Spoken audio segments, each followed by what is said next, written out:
начинал не веселиться, как крестить от разных бед. В нашем доме поселился замечательный сосед. Мы с соседями не знали и не верили себе, что у нас сосед играет на кларнете и трубе.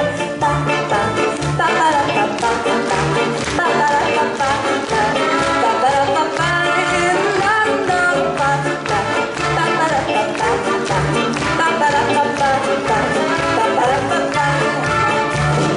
утром зазвонит будильник, мне будильник ни к чему, потому что доверяю я соседу своему.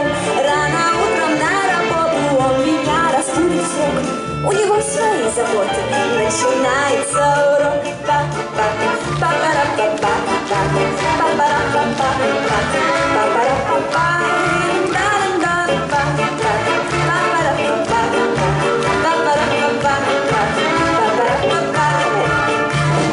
На работе день проходит, возвращаюсь, слышу, во дворе выводит он мелодию.